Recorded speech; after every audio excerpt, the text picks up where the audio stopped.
Good evening, everyone, and welcome to our presentation on opioids.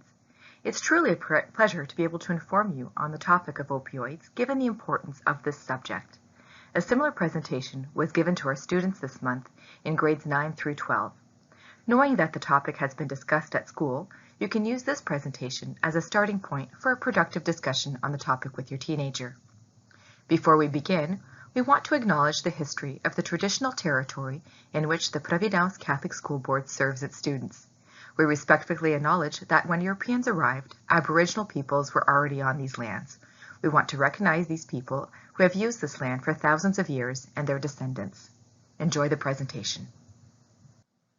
Our goal in this presentation is to inform you about what opioids are and what symptoms are most common among users. We will share with you the most common signs of a drug problem. We will share with you about the effects of opioids on its users. And finally, we will tell you how to get help if needed. Enjoy the presentation. I got along very well with my parents. I loved to play hockey and hide in a tree. I had a tree in my backyard. I played football too. I was not bad. I would draw, skate, play basketball. I played all sports, actually. I've known Etienne since the second year of high school. He's more than a friend. Etienne is like a brother to me. You know, I don't have a brother, but I consider him a brother. I would do anything for him. I was in grade 9. I was smoking weed, drinking alcohol, doing cocaine, and that's when I got into prescription drugs.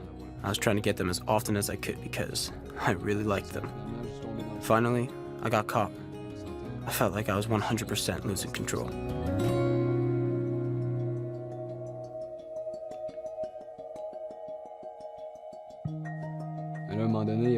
At one point, there was a guy who was taking prescription drugs for ADD. He told me, "Try this. You'll see. You'll get a real kick out of it." By the end of the year, I was starting to buy large quantities of pills from people who had prescriptions. At one point, I took too much. I didn't sleep for 2 days. After that, I lost all motivation. I quit school for the first time. Actually, it was mainly psychological, but physical as well because I wasn't eating. I think I weighed 120 pounds soaking wet. I was really skinny. When I was taking drugs, it didn't seem bad because I had lots of energy. But when I wasn't taking drugs, psychologically, I had no motivation at all to do anything. I was totally depressed. I had no clue what to do.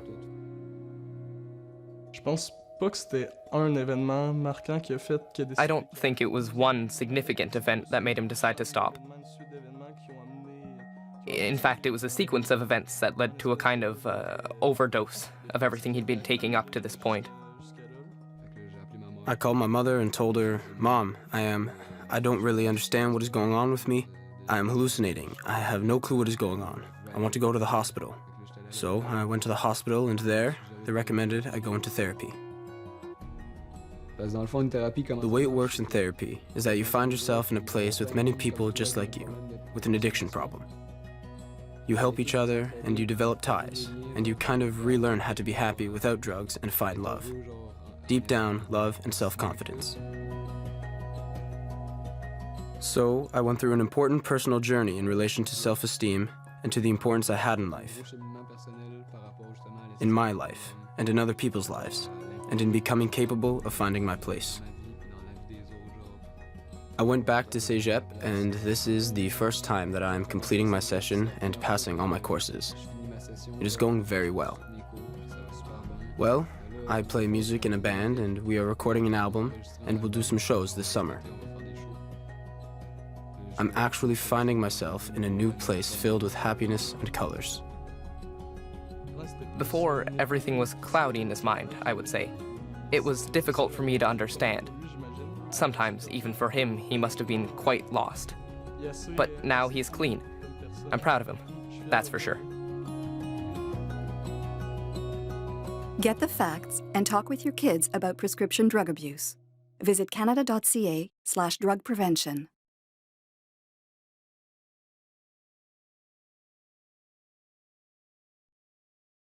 A message from the Government of Canada.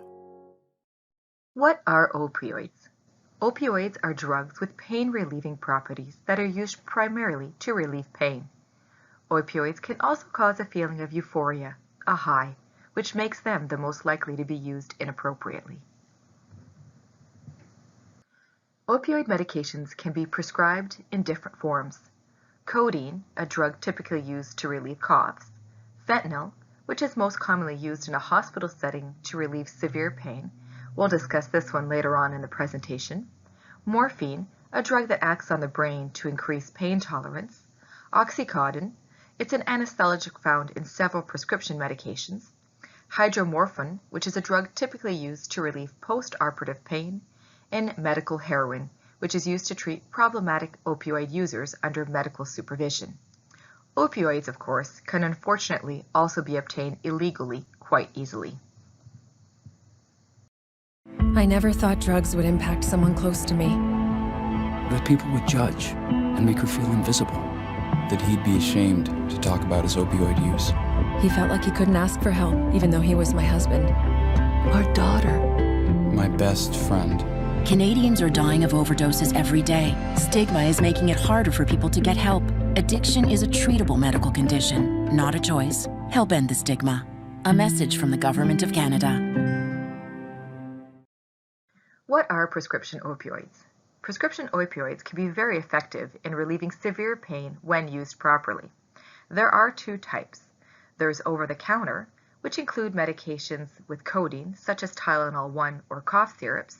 And then there's opioids that are prescribed by a doctor or dentist. They're stronger painkillers, such as Tylenol 2, 3, and 4, Percocets, and Oxyneo, which has now replaced Oxycontin, and fentanyl patches.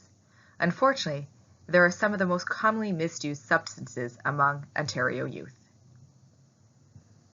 Many parents and caregivers may not realize the extent of prescription opioids misuse among youth. According to results from the 2015 Ontario Student Drug Use and Health Survey, misuse of prescription opioids has replaced tobacco as the fourth most commonly used drug among Ontario teens. That sits at about 10% behind alcohol, marijuana, and e-cigarettes. Survey findings show that students in grades 7 and 8 are misusing opioids in greater numbers than marijuana. Misuse peaks in grade 12, where 13% of students reported using opioid prescription painkillers without a prescription in the last year. Parents and caregivers also may not realize how harmful misuse of these drugs can be. Many people think that because opioid painkillers are prescribed medicines, that they're not as dangerous as other drugs like cocaine and methamphetamines. This is a myth. Opioids can have harmful effects even when they're used as prescribed.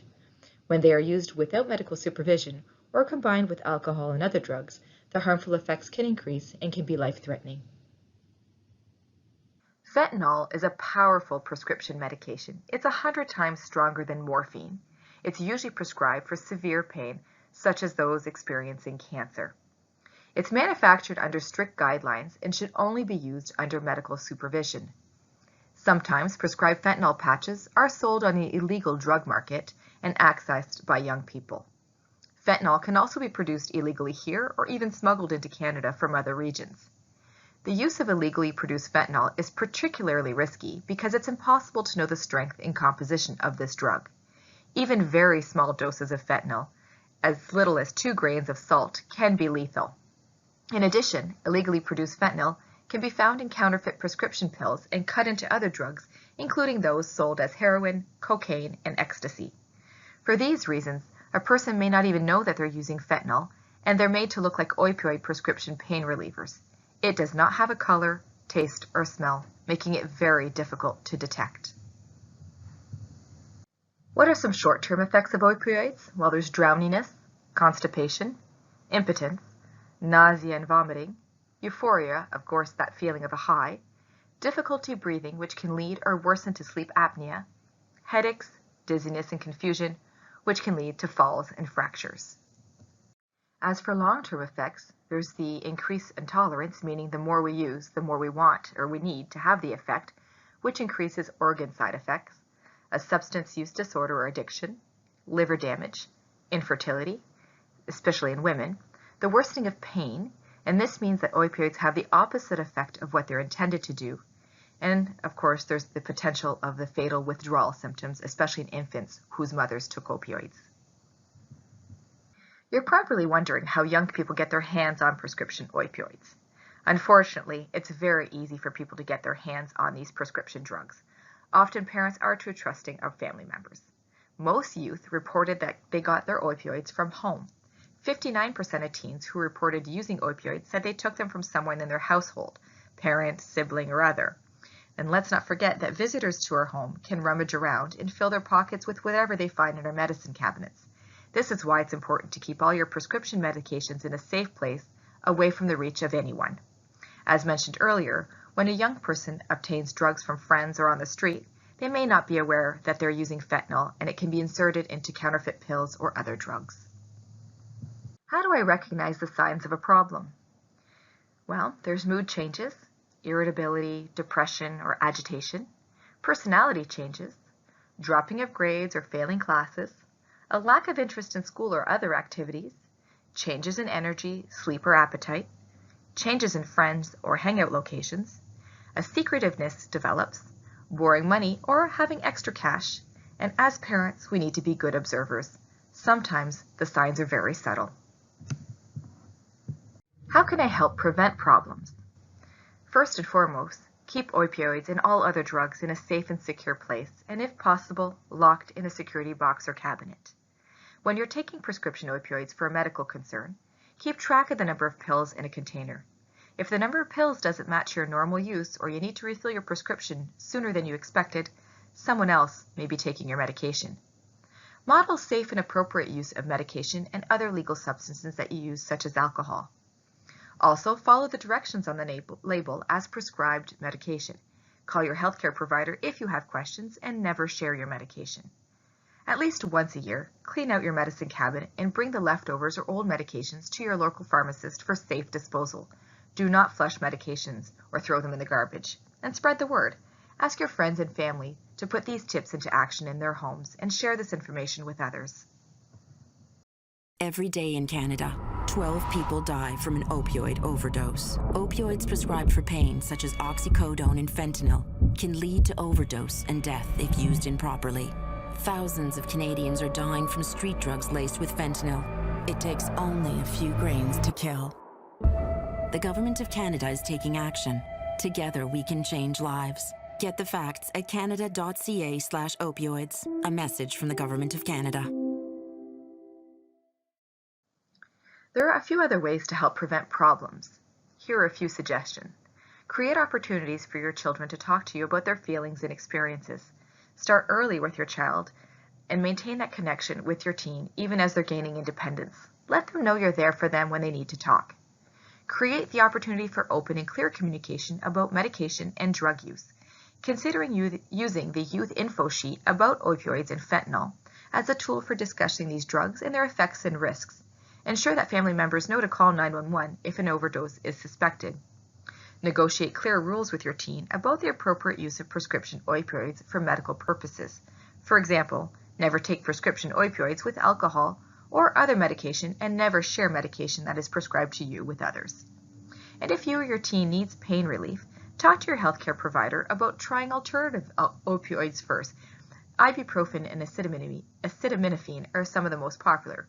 But if opioids are needed, try a less powerful type of opioid first and ask for an opioid prescription with fewer pills. An opioid overdose. An overdose can happen when you take too much of an opioid. Opioids affect the part of your brain that controls your breathing. And when you take more opioids than your body can handle, your breathing slows. This can lead to unconsciousness and even death. You're at risk of an opioid overdose if you take an opioid that's not prescribed for you, a higher dose than prescribed for you, an illegally produced or obtained drug that may contain opioids, opioids combined with alcohol, or an opioid with other depressant drugs, including sleeping pills, anxiety medication, or muscle relaxants. If you witness an opioid overdose, don't turn away. Stay and call 911 or your local emergency number. Follow their instructions and administer naloxone if you have it. Even if you've taken drugs or have some on you, the Good Samaritan law can protect you. It's important to stay until help arrives. The Government of Canada is taking action. Together we can help save lives. A message from the Government of Canada. Naloxone is a fast-acting drug used to temporarily reverse the effects of an opioid overdose. It can restore breathing within 2 to 5 minutes, and when you take an opioid, it affects certain receptors in your brain. Naloxone works by kicking opioids off the receptors in your brain and binding to those receptors instead. This reverses or blocks the effect of opioids on your body. This drug is safe and only works if opioids are present in the body, regardless of the age of the person. Each of our high schools have a naloxone kit in their office. There are 2 types of kits available. You can pick them up at any pharmacy, and there's the nasal spray version, where you spray it directly into the nose and it is absorbed. It takes effect in 2 to 3 minutes. And there's also the injectable format, which you can inject in any muscle in the body, such as the arm or thigh, and that takes effect in 3 to 5 minutes. What should I do if my child might be misusing opioids? Let's start with pick a good time to have a quiet conversation, when everyone is calm and there's no distractions. Raising the issue when you're angry or when the young person is under the influence of opioids is not a great idea. Let your teen know that you care, and that's why you're asking them about this. Refer to specific events that have concerned you. Talk about what you observed in a factual, honest, but tactful way. For example, I'm really concerned about you. You didn't seem to be yourself when you came home last night. Tell me about what's going on for you so I can help you the right way. Ask questions to encourage your teen to talk rather than to give you yes or no answers. Allow empty space to let your child fill in these spaces with their words, and give your child the time to answer. Focus your comments on the effects that opioid misuse has on them, you, and others in the family. Offer support. Let your teen know what you are prepared to help change things that may be contributing to his or her use of opioids. And get support from someone you trust, like a family member, a friend, a counselor, doctor, or faith leader. Learn as much as you can about prescription painkillers and other opioids, and find the help that is available in your community. Here's a few more little tidbits of information. You can certainly take a picture of this on your computer screen in order to remember this, but you can consult the social workers or youth and child care workers at your child's school for more information and support. You can explore different resources and services in the community, such as the Kids Help Phone. There's also the Distress and Crisis Ontario, which is also another great resource. Connects Ontario, it has 24/7 access. There's also Good to Talk, or even Wellness Together Canada. And for more information about opioid misuse in the province, you can always contact Public Health.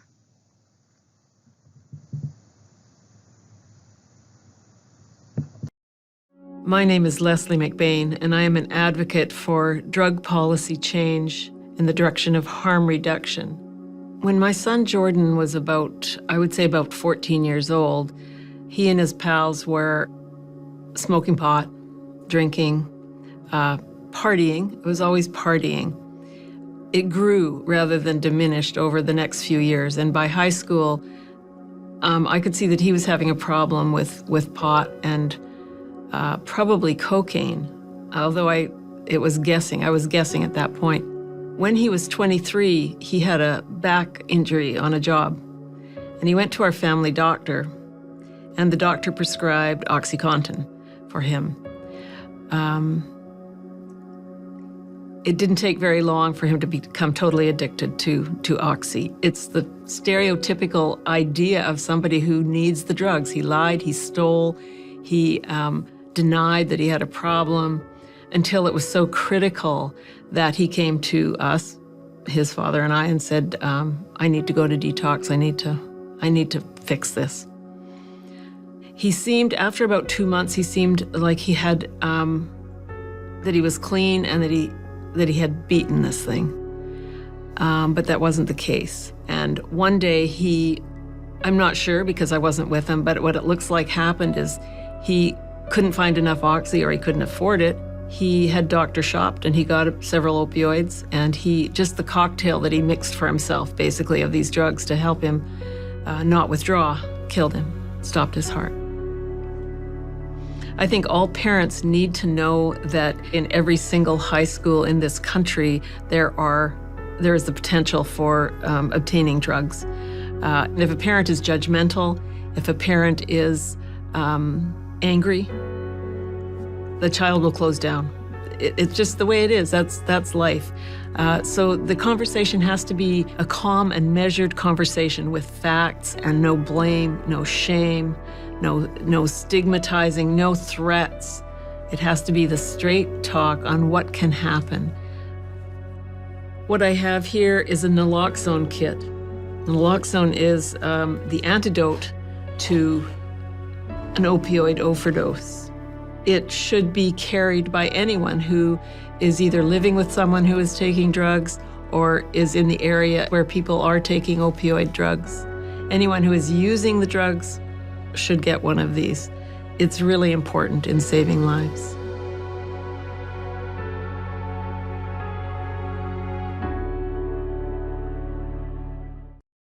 These following sites were consulted in the development of this presentation. Please feel free to visit them for more detailed information on opioids. On behalf of the clinical team and the Safe Schools team from Le Conseil Scolaire Catholique Providence, thank you for being with us this evening. Please stay with us for the question and answer period following this presentation. Thank you, and stay healthy.